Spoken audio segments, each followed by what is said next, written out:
தம்முடைய ஜனங்களுக்கு பலனையும் சத்துவத்தையும் அவர் அருள்வார். தம்முடைய ஜனங்களுக்கு பலனையும் சத்துவத்தையும் அருள்வார். ஏசாயா 40:29 சோர்ந்து போகிறவனுக்கு அவர் சத்துவத்தை கொடுக்கிற தேவனாக இருக்கிறார். கர்த்தாவே ஸ்தோத்திரம். தேவ சமூகம் எப்பொழுதெல்லாம் சோர்ந்து போகிறோமோ, எப்பொழுதெல்லாம் நம்முடைய வாழ்க்கையில நம்முடைய கலக்கமாக இருக்கிறோமோ, தேவ சமூகத்தை நாம் தேடி சென்று அவர் சமூகத்தை காத்திருக்கும் போது உங்களுடைய பலவீனத்தை பலமுள்ளதாய் ஆண்டவர் மாற்றுவார். ஹல்லேலூயா. அவர் சத்துவத்தை சோர்ந்து போகிறவனுக்கு அவர் சத்துவத்தை தருவார் என்று சொல்லி அங்கே ஆண்டவர் வாக்குத்தத்தம் பண்ணுவதை நாம் பார்க்கிறோம். அதனால்தான் அங்கே அப்போஸ்தலன் சொன்ன என்னை புலப்படுத்துகிற கிறிஸ்துவால் எல்லாவற்றையும் செய்ய எனக்கு பலன் உண்டு என்று சொன்னான். கர்த்தாவே ஸ்தோத்திரம். ஹல்லேலூயா, ஹல்லேலூயா. ஆண்டவர் சமூகத்தை காத்திருக்கிறவர்களுக்கு அவருடைய பலமும் அவருடைய சத்துவமும் உண்டாகும் என்பதை நாம் அறிந்து கொள்ள வேண்டும். இஸ்ரவேலின் தேவனாய் கர்த்தர் தம்முடைய ஜனத்திற்கு சத்துவத்தையும் பலத்தையும் அவர் கொடுப்பார் என்று பார்க்கிறோம். கர்த்தராம் ஸ்தோத்திரம். ஹல்லேலூயா. அது மாத்திரம் அவருடைய சத்துவம் மரித்தோரை உயிரோடு எழுப்பும். அது அந்த முதலாவது ஆண்டவர் இயேசு கிறிஸ்துவை மரித்தோரிலிருந்து எழுப்பப்படின வல்லமை கிறிஸ்துக்களாய் மரிக்கிறவர்களையும் நிலைத்திருக்கிறவர்களையும் அவர் உயிர்ப்பிக்கும். ஹல்லேலூயா. எபேசியர் நிருபத்தில் அது அருமையாக நாம் வாசிக்க முடியும். கர்த்தராம் ஸ்தோத்திரம். எபேசியர் 1:19, 3:7 அதை வாசிக்கலாம். கர்த்தராம் ஸ்தோத்திரம். 2 நாளாகம் 25:8 வாசிங்க. நம்முடைய ஆண்டவருக்கு ஒத்தாசைப்படவும் தெரியும், பெருமை உள்ள விளத்தளவும் தெரியும். ஹல்லேலூயா. 2 நாளாகம் 25:8.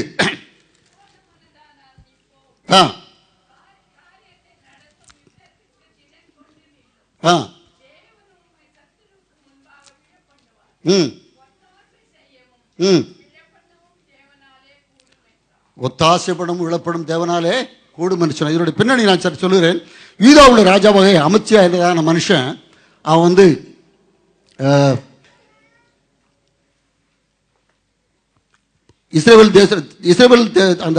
இஸ்ரவேலுடைய இராணுவத்தை அவனோடு கூட வரும்படியாய் ஏகப்பட்ட பணத்தை வெள்ளியை கொடுத்து அவர் சேர்த்து கொண்டு அவன் அந்த சேயீர் புத்திரரையும் ஏதோ மீறி எதிர்க்கும்படியாய் அவன் வந்தான். அந்த அமத்சியா தன்னுடைய பலத்தை நம்பி தனக்குடைய பலம் மாத்திரமல்ல தனக்கு உதவியா வரணும்னு சொல்லி இஸ்ரவேலினுடைய ராஜாவுடைய இராணுவத்துக்கு எத்தனையோ ஆயிரக்கணக்கான வெள்ளியை கொடுத்து அவர் சேர்த்து கொண்டு வந்தான். அப்பொழுது அவருடைய கர்த்தருடைய அந்த ஊழியக்காரன் சொல்லுகிறான், அந்த சொல்லுகிற வார்த்தை தான் இது. மீண்டும் அதை வாசியுங்கள். 25:8 இப்பதான் வாசிங்க.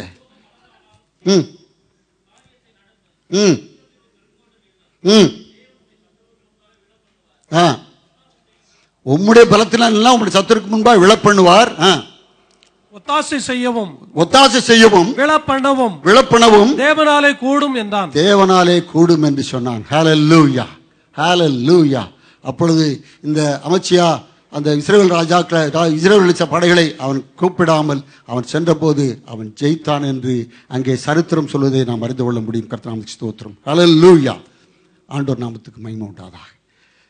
யுத்தத்தில் மாத்திரம் அல்ல, ஆண்டவர் இந்த பூமியில உண்டாகிற எல்லா இயற்கையின் அழிவுகளுக்கும் அல்லது இயற்கைக்கு அப்பாட்ட ஒரு வல்லமையை தரவும் ஆண்டவரால் கூடும். ஹல்லேலூயா. ஏன்னு சொன்னா எல்லாவற்றையும் சிருஷ்டித்தவர் அவர். ஹல்லேலூயா. அவர் யெகோவா தேவன். அவர் வல்லமுள்ள சர்வ வல்லமுள்ள ஆண்டவராக இருக்கிறபடினால எல்லாவற்றின் மேலும் ஆளுகை செய்கிறார் என்று சொல்லி நாம் பார்க்க முடியும். இதனுடைய மகத்துவத்தை நம்ம அதிகமாக அறிந்து கொள்ள வேண்டும் சொன்னால் யோபனுடைய புத்தகத்தை படிக்கும் போது யோபு மிகவும் அழகாய் அநேக காரியங்களை அந்த புத்தகத்தில் நாம் வாசிக்க முடியும். ஒன்று மாத்திரம் வாசிக்க முடியும். அன்பாய் கேட்டுக்கொள்ள யோபு 26:12 வாசிங்க. அவர் சமுத்திர கொந்தளிப்பை அமர பண்ணுகிறார்.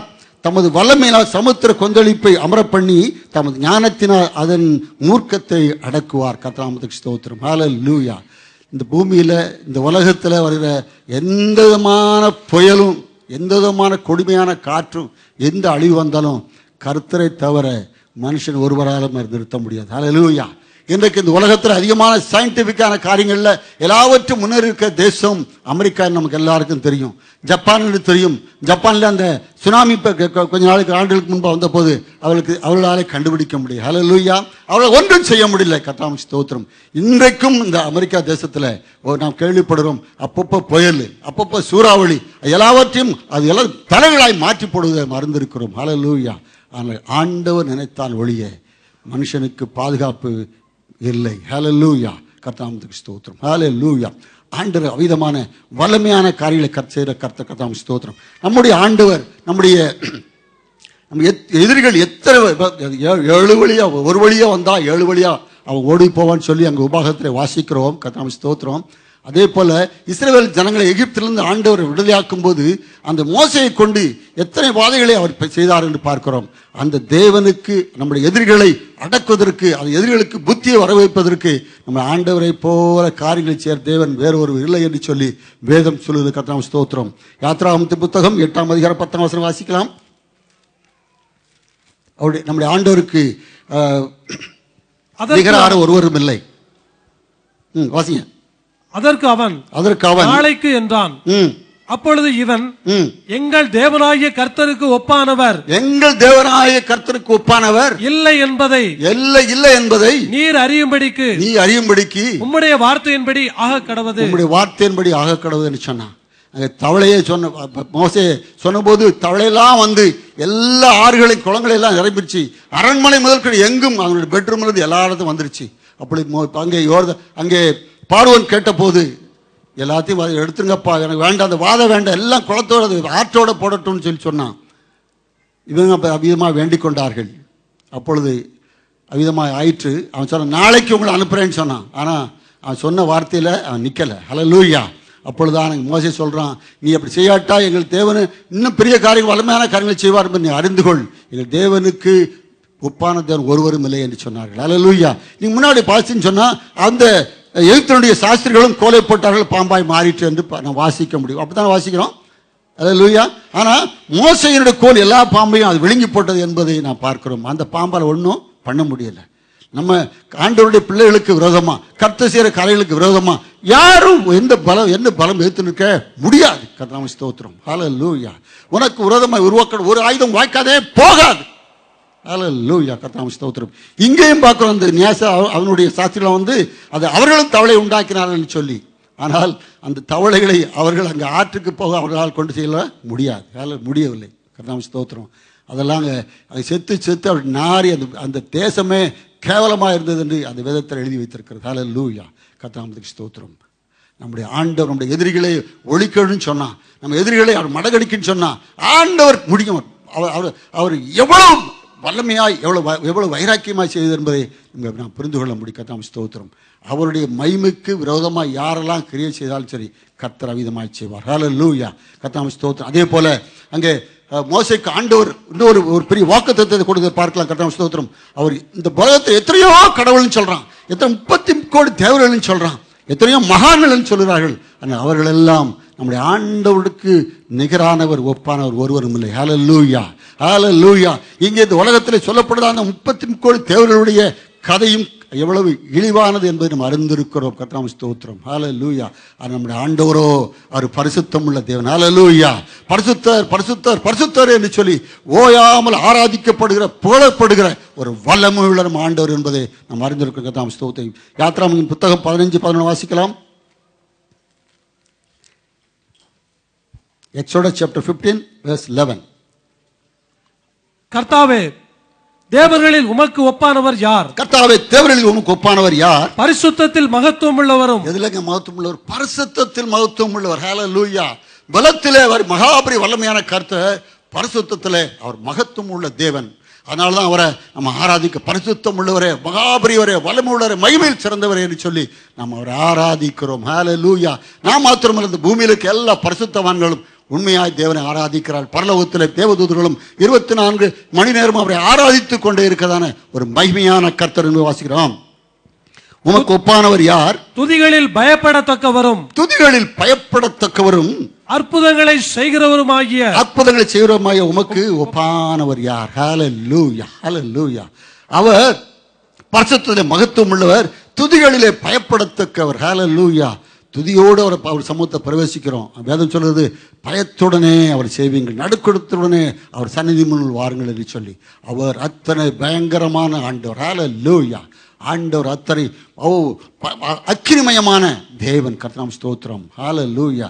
பரிசுத்தம் இல்லாமல் யாரோட வந்தா கர்த்தர் அவளை அழித்து போடுவார், அவளை ஆண்டவர் அவருடைய அக்கினி பட்சிக்கும் என்று பார்க்க. கர்த்தர் ஸ்தோத்திரம். அங்கே அந்த கர்த்தருடைய தாசர்களுக்கு விரோதமாய் அவர் அந்நிய அக்கினியை கொண்டு வந்தவர்களை தேவ சமூகத்தில் அவர் கொண்டு வந்த போது அக்கினி அவளை பட்சித்து போட்டது என்பதை நாம் அறிந்திருக்கிறோம். ஹல்லேலூயா. அது மாதிரி ஆண்டவர் தன்னுடைய பரிசுத்தத்திற்கு ஒருபோதும் அவர் ஒருபோதும் அவருடைய பரிசுத்தத்திற்கு அவருடைய மகிமைக்கோ எந்த காரியத்தையும் அலோவ் பண்றதே இல்லை. ஹல்லேலூயா. கர்த்தருக்கு ஸ்தோத்திரம். அவர் வல்லமையுள்ள ஒரு வைராக்கியம் உள்ள ஒரு நல்ல மகிமையான கர்த்தர் ஸ்தோத்திரம். அற்புதங்களை செய்கிற கர்த்தர் எத்தனை 10 அற்புதங்களை செய்தார். ஹல்லேலூயா. அது மாத்திரமல்ல, அந்த இஸ்ரவேல் ஜனங்கள் வனாந்தரத்தில் நடந்து வந்தபோது வானத்தின் மன்னாவை அவர்களுக்கு பசிய கொடுத்தார். தேவதூதர்கள் உண்ணும் உணவை உணர்ந்தார்கள். கண்மலையில் தண்ணீரை அவர் உண்டாக்கினார். தண்ணீரை கற்பாறையாய் மாற்றினார். அவர் கடலை வற்ற பண்ணி பாதையாய் மாற்றி அவர் நடக்க பண்ண முடியாது செய்தார். கர்த்தருக்கு ஸ்தோத்திரம். ஹல்லேலூயா. அவர் ஒருபோதும் பசியாய் அவர் இருந்ததில்லை. கர்த்தருக்கு ஸ்தோத்திரம். அவருடைய வஸ்திரம் பழசாய் போனதில்லை. அவருடைய பாதரட்சிகளோடு அது பழசாய் போனதில்லை என்று சொல்லி பார்க்கிறோம். கர்த்தர் தன்னுடைய பிள்ளைகளை அவ்விதமாய் நேர்த்தியாய் காத்துக் கொள்கிற நல்ல ஆண்டவர். ஹல்லேலூயா. அந்த ஆண்டவர் இன்றைக்கும் அவர் ஜீவனுள்ள கர்த்தராய் இருக்கிறார். அதுதான் முக்கியமான காரியம். இன்றைக்கும் அற்புதங்களை செய்கிறார். ஹல்லேலூயா. ஹல்லேலூயா. கர்த்தர் அவர் சிருஷ்டிகர். அதனாலதான் நாம் ஜெபிக்கும் போது கேன்சர் வியாதிக்கு ஆண்டவர் சுகமாக்குறார். ஏன்னா அவர் சிருஷ்டிகர். இன்றைக்கு அவற்றை புதிதாக்குற கர்த்தர். ஹல்லேலூயா. கர்த்தருக்கு ஸ்தோத்திரம். ஆமென். அவர் அற்புதங்களின் தேவன். ஆண்டவராகிய இயேசு கிறிஸ்துவுக்கு ஒரு பேர், அவர் அற்புதர். ஹல்லேலூயா. ஹல்லேலூயா. கர்த்தருக்கு ஸ்தோத்திரம். ஆமென். வாசிக்கிற ஏசாயா 9:6 மீண்டும் நம்ம எல்லாம் ஒவ்வொரு கிறிஸ்துமஸ்லையும் நம்ம சொல்லதான காரியம் ஒரு முறை நம்ம வாசித்து நம்முடைய காரியங்கள் நம்மளுடைய விசுவாசத்தை மறுபடியும் இது பண்ணிக்கொள்ளலாம். நமக்கு ஒரு பாலகன் பிறந்தார். நமக்கு ஒரு பாலகன் பிறந்தார். நமக்கு ஒரு குமாரன் கொடுக்கப்பட்டார். நமக்கு ஒரு குமாரன் கொடுக்கப்பட்டார். கர்த்தத்துவம் அவர் தோளின் மேல் இருக்கு. கர்த்தத்துவம் அவர் தோளின் மேல் இருந்தது. அவர் நாமம் அதிசயமானவர். அவர் நாமம் அதிசயம். ஆலோசனை கர்த்தா. ஆலோசனை கர்த்தா. வல்லமையுள்ள தேவன். வல்லமையுள்ள தேவன். நித்திய பிதா. நித்திய பிதா. சமாதான பிரபு. சமாதான பிரபு என்று அழைக்கப்படும். ஹல்லேலூயா. இயேசு கிறிஸ்துவின் நாமம், நம்முடைய யெகோவா தேவனுடைய நாமம், அது வல்லமை உள்ளதான ஒரு நாமம். ஹல்லேலூயா. பேய்கள் பறந்து போவதான நாமம், எதிரிகள் சிதறடிக்கப்படுவதான ஒரு நாமம், நோய்கள் தீர்க்கப்படுவதான ஒரு பெரிய ஒரு மகத்துவம் உள்ள நாமம். ஹல்லேலூயா. கர்த்தருக்கு ஸ்தோத்திரம். என் நாமத்தினால நீங்கள் என்ன செய்வீங்க? பிசாசுகளை துரத்துவீர்கள். கர்த்தருக்கு ஸ்தோத்திரம். அவர் விசுவாசிக்குள்ள நடக்கிறதான காரியங்களை சொல்லுகிற அந்த காரியங்கள் நம்ம எல்லாரும் அறிந்திருக்கிறோம். கர்த்தருக்கு ஸ்தோத்திரம். ஹல்லேலூயா. அவர் நாமத்தை நம்பின ஒருவரையும் கர்த்தர் வெட்கப்படுத்தினது. ஹல்லேலூயா. பலத்த துருகமாய் கர்த்தருடைய நாமம் நமக்கு இருக்கிறது. கர்த்தருக்கு ஸ்தோத்திரம். ஹல்லேலூயா. இங்கே தேவர்கள் இந்த உலகத்தில் இருக்கிற எல்லா மதங்களை விட்டு மதத்தில் இருக்கிற எல்லா கடவுள் என்று சொல்லப்படுவதை நம்ம ஆண்டவராகிய யெகோவா தேவனுக்கு முன்பாய், நம்முடைய ரட்சகர கர்த்தருக்கு முன்பாய் ஒப்பிடவே முடியாது. ஹல்லேலூயா. அவர் மகத்துவம் உள்ள ஒரு மகாபரிய உன்னதமான தேவன். கர்த்தருக்கு ஸ்தோத்திரம். ஹல்லேலூயா. யாரு சவால் விட்டாலும் நாம் அதை அவர்களுக்கு எதிராய் நாம் சொல்ல முடியும். ஹல்லேலூயா. கர்த்தருக்கு ஸ்தோத்திரம். கர்த்தருக்கு ஸ்தோத்திரம். அப்புறம் இந்த ஆகாய மண்டலத்தை பவுல் சொல்லும்போது, அந்த காலத்தில் லோகாதிபதிகளோடும் ஆகாய மண்டலத்தில் ஆவிகளோடு உங்களுக்கு போராட்டம் ஒன்று, அது பெரிய சக்தின்னு தான் நினச்சிக்கிட்டு இருக்காங்க. அதையும் சக்தின்னு அவர் சொல்லியிருக்கார். நமக்கு எதிர்த்து நிற்கிற சக்திகள்னு சொல்லியிருக்கார். ஆனால் அந்த சக்தியோட நம்முடைய ஆண்டவர் பெரிய வல்லமுள்ள சக்தி என்பதை நம்ம அறிந்திருக்கிறோம். அங்கே தானியேல் ஜெபித்த போது அவருடைய ஜெபத்தை 21 நாட்கள் அந்த பெர்சியா ராஜாவுடைய ஆவி அவனை தடுத்து போட்டது.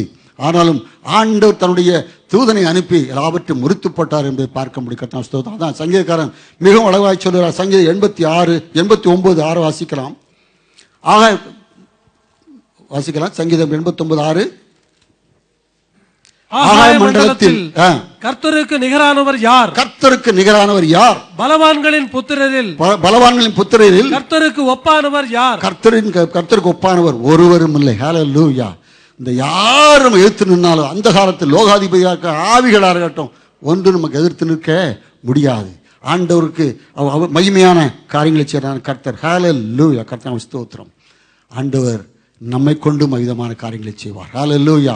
அந்த உயிர் தெழுந்த அந்த வல்லமையை ஆண்டவராய் இயேசு கிறிஸ்துவின் மூலமாக நாம் பெற்றுக்கொண்டு போன்னு சொன்னா கர்த்தர் அவிதமாய் நம்மையும் செய்வார் என்பதை நாம் அறிந்து கொள்ள வேண்டும். கர்த்தருக்கு ஸ்தோத்திரம். ஹல்லேலூயா. நம்முடைய ஆண்டவராலே ஆகாத காரியம் ஒன்றுமில்லை என்று வாசித்தோம். ஹல்லேலூயா. ஆண்டவர் இல்லாதது இருக்கிற பேர் அழைக்கிற கர்த்தர். ரோமர்கள் 4:17-21 வாசிக்க முடியும் அன்பாக கேட்டுக்கிறேன். ரோமர் சாப்டர் 4:17-21.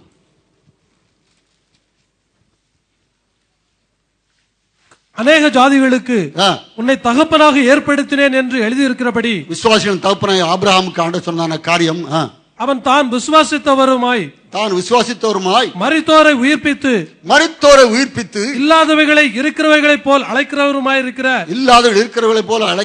இருக்கிற தேவனுக்கு முன்பாக நம் எல்லாருக்கும் தகப்பனானான். ஹல்லேலூயா. எல்லாருக்கும் தகப்பனானான். இதனுடைய காரியத்தை பின்பாசி ஆதியாகமம் 18:14 வாசிக்கலாம். கர்த்தர் ஆகாத காரியம் ஒன்றுண்டோ என்று சொல்லி ஆண்டவர் வாசிக்க பார்க்கலாம். கர்த்தரால் ஆகாத காரியம் உண்டோ? உற்பவ காலத்திட்டத்தில் உன்னிடத்திற்கு திரும்ப வருவேன். அப்பொழுது சாராளுக்கு ஒரு குமாரன் இருப்பான் என்று சொன்னார். ஹல்லேலூயா. எந்த வயசுல? 75 வயசுல ஆபிரகாமுக்கு ஆண்டவர் வாக்குத்தத்தம் பண்ணினார். அதை நிறைவேற்ற ஆண்டவர் அவர் வல்லமையுள்ள என்பதை அவன் விசுவாசித்திருந்தான். 100 வயது, அவனுக்கு 100 வயது. சாராளுடைய கற்பம் செத்து போயிற்று, இவனுடைய சரீரம் செத்து போயிட்டு. ஒண்ணு பாருங்க, இங்க கற்பம் செத்து போயிட்டு இருக்கு, இவனுடைய சரீரமே செத்து போச்சு. ஒன்னும் பலனே இல்லை. ஆனால் இல்லாதது இருக்கிறவையில் அழைக்கிற கர்த்தர். ஹல்லேலூயா. அவர் உற்பத்தியாளர் கால திட்டத்தில் ஒரு குமாரனை ஏந்திருப்பாள் என்று சொன்னார். ஹல்லேலூயா. அது மாத்திரமல்ல, இன்னொரு இடத்துல சொல்லியிருக்கிறார், இந்த கற்களினாலே ஆபிரகாம் பிள்ளைகளை உண்டாக்க கர்த்தருக்கு வல்லமை உண்டு என்பதை நாம் வாசிக்கிறோம். கர்த்தாவுக்கு ஸ்தோத்திரம். இது 21வது வசனத்தை பார்த்தா, கற்களினாலே ஆபிரகாம் பிள்ளைகளை உண்டாக்கி தர அவரால் கூடும். ஹல்லேலூயா. கர்த்தாவுக்கு ஸ்தோத்திரம். அருமையானவர்களே, அவர் மலடிய பிள்ளைத்தாச்சியாரும் பார்க்கிறார். சங்கீதம் 113 வாசிக்கிற கர்த்தாவுக்கு ஸ்தோத்திரம். கர்த்தரால் கூடாத காரியம் ஒன்றும் இல்லை. ஹல்லேலூயா. விசுவாசிகள் எல்லாம் ஆகும் என்று நாம் பார்க்கிறோம். கர்த்தாவுக்கு ஸ்தோத்திரம். ஹல்லேலூயா. அவரால் ஆகாத காரியம் ஒன்றுமில்லை. ஆண்டவர் எல்லாவற்றையும் செய்து முடிக்க வல்லமுள்ள கர்த்தாவுக்கு ஸ்தோத்திரம். அதே போல எங்க மோசேக்கு ஆண்டவர் சொன்னார், இந்த பூமியிலும் எந்த ஜாதிகளத்தை செய்யக்கூடாத அதிசயங்கள் உன் ஜனங்கள் கண்பார்கள் முன்பாக செய்வார் என்று சொன்னார். உங்களுக்கு பயங்கரமான காரியங்களை செய்வார் என்று சொல்லி அவர் வாக்குத்தத்தம் பண்ணினதை நாம் பார்க்கிறோம். கர்த்தாவுக்கு ஸ்தோத்திரம். யாத்ராகமத்தின் புத்தகம் 34:10, அதற்கு அவர், இதோ நான் ஒரு உடன்படிக்கை பண்ணுகிறேன், பூமி எங்கும் எந்த ஜாதியினிடத்திலும் ஜனங்கள் எல்லாருக்கும் முன்பாகவும் செய்வேன். உன்னோட கூட இருக்கிற ஜனங்கள் எல்லாரும் கர்த்தருடைய செய்யை காண்பார்கள். உன்னோட கூட இருந்து நான் செய்யும் காரியம் பயங்கரமாயிருக்கும் என்று சொன்னார். ஹல்லேலூயா. கர்த்தருடைய ஜனங்கள் அந்த இஸ்ரவேல் தேசத்தில் அந்த எகிப்திலிருந்து கடந்து போன போது அவருக்கு முன்பாக எதிர்த்து நின்றவர் ஒருவரும் இல்லை. ஹல்லேலூயா.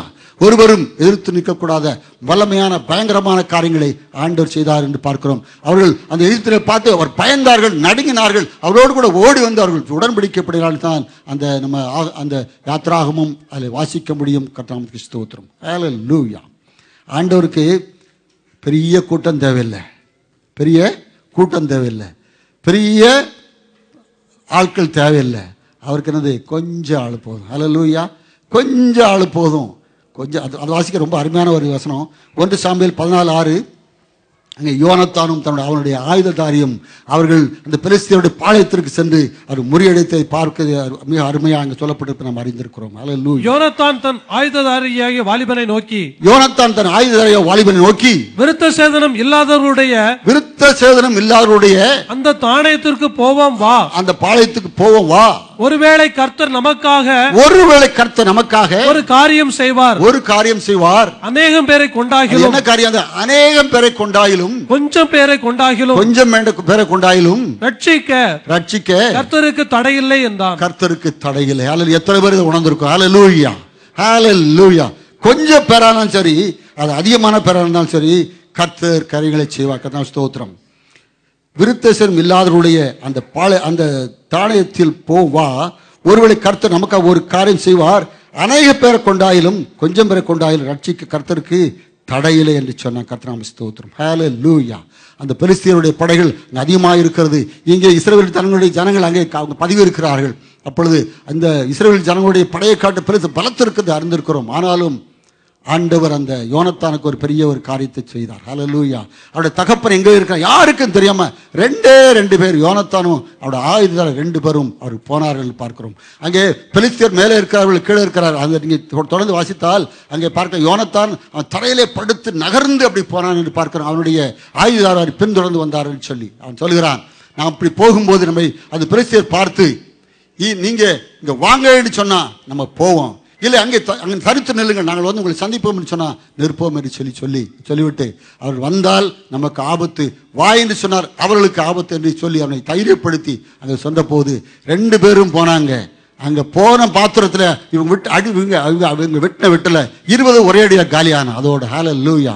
அதை பார்த்து அதனுடைய எல்லா பெலிஸ்தரும் ஓடி போனார்கள் பார்க்கிறோம். அதுக்கு பிற்பாடு இந்த இஸ்ரவேல் ஜனங்கள் ஏறி வந்து பெலிஸ்தரை மடங்கடித்து அவளை கொள்ளையிட்டார்கள் என்று பார்க்கிறோம். ஹல்லேலூயா. கர்த்தருக்கு ஸ்தோத்திரம். கொஞ்சம் பேரா தான் கொண்டு போதும். ஹல்லேலூயா. பெருந்திரளான கூட்டத்தை பார்த்து